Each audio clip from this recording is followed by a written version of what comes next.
20 ನಿಮಿಷ ಎಲ್ಲಿ ಮಾತಾಡೋಕ್ಕಾಗುತ್ತೆ?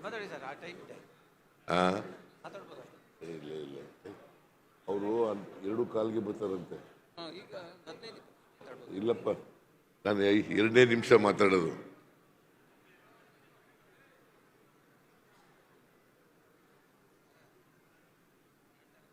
ಪ್ರದೇಶ ಕಾಂಗ್ರೆಸ್ ಸಮಿತಿಯ ಅಧ್ಯಕ್ಷರಾದಂಥ ಡಿ.ಕೆ. ಶಿವಕುಮಾರ್ ಅವರೇ,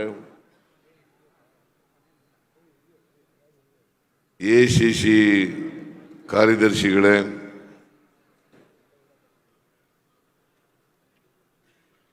ನನ್ನ ಸಹೋದ್ಯೋಗಿ ಮಿತ್ರರೇ,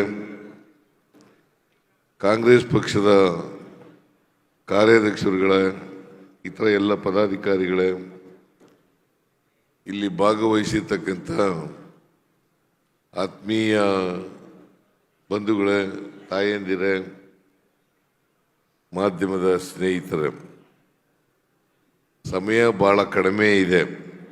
ಯಾಕೆಂತಂದರೆ ರಾಹುಲ್ ಗಾಂಧಿಯವರು ಕೇರಳಕ್ಕೆ ಬರ್ತಾ ಇದ್ದಾರೆ, ಗೂಡ್ಲೂರಿಗೆ.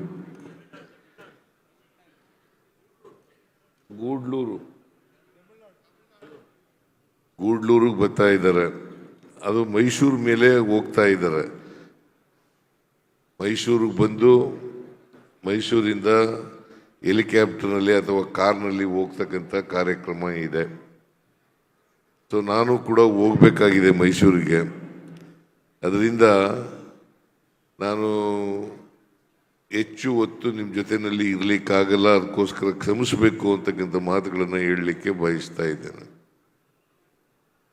ಈಗಾಗಲೇ ಮನ್ರೇಗಾ ಬಗ್ಗೆ ಪ್ರಿಯಾಂಕಾ ಗಾಂಧಿಯವರು ಪ್ರಸ್ತಾಪ ಮಾಡಿದ್ದಾರೆ.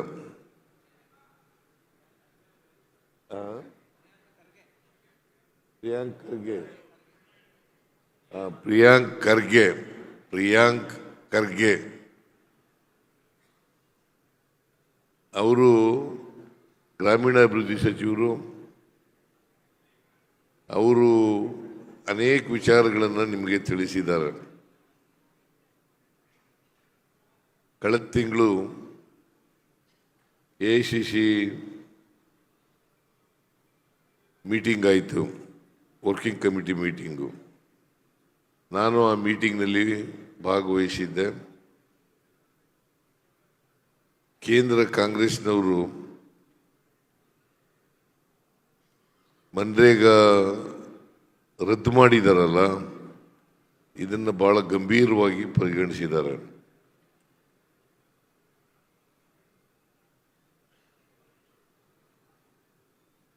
ಭಾರತೀಯ ಜನತಾ ಪಕ್ಷದ ಸರ್ಕಾರ, ನರೇಂದ್ರ ಮೋದಿಯವರ ಸರ್ಕಾರ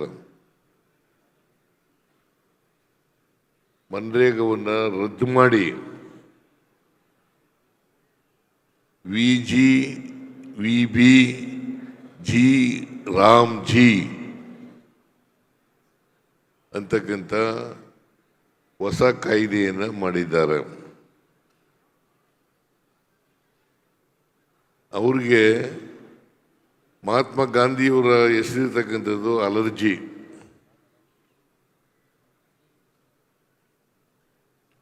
ಇದು 2005ರಲ್ಲಿ ಮನಮೋಹನ್ ಸಿಂಗ್ರವರು ಪ್ರಧಾನಮಂತ್ರಿ ಆಗಿರುವಾಗ ಮತ್ತು ಸೋನಿಯಾ ಗಾಂಧಿಯವರು ನಾಯಕತ್ವದಲ್ಲಿ ಮನ್ರೇಗಾ ಕಾಯ್ದೆ ಜಾರಿಗೆ ಬಂತು. ಉದ್ದೇಶ ಏನಪ್ಪ ಅಂತಂದರೆ, ಗ್ರಾಮೀಣ ಪ್ರದೇಶದಲ್ಲಿರ್ತಕ್ಕಂಥ ಕಾರ್ಮಿಕರು, ದಲಿತರು, ಮಹಿಳೆಯರು, ಸಣ್ಣ ರೈತರು, ಅವ್ರಿಗೆ ಕೆಲಸ ಕೊಡಬೇಕು ಅಂತಕ್ಕಂಥ ಉದ್ದೇಶದಿಂದ. ಕೆಲಸದ ಹಕ್ಕಿದೆಯಲ್ಲ, ಅದು ಡೈರೆಕ್ಟಿವ್ ಪ್ರಿನ್ಸಿಪಲ್ಸ್ನಲ್ಲಿತ್ತು ಕಾನ್ಸ್ಟಿಟ್ಯೂಷನ್ನಲ್ಲಿ. ಅದನ್ನು ಮೂಲಭೂತ ಹಕ್ಕಾಗಿ ಮಾಡ್ತಕ್ಕಂಥ ಕೆಲಸವನ್ನು ಮಾಡಿದರು ಮನಮೋಹನ್ ಸಿಂಗ್ರವರು. ಈ ದೇಶದ ಅನೇಕ ಸಮಸ್ಯೆಗಳಿದೆ. ಹೆಚ್ಚಿನ ವಿಡಿಯೋಗಳಿಗೆ ಪ್ರತಿಧ್ವನಿ ಯೂಟ್ಯೂಬ್ ಚಾನೆಲ್ ಸಬ್ಸ್ಕ್ರೈಬ್ ಮಾಡಿ, ಬೆಲ್ ಐಕಾನ್ ಕ್ಲಿಕ್ ಮಾಡಿ.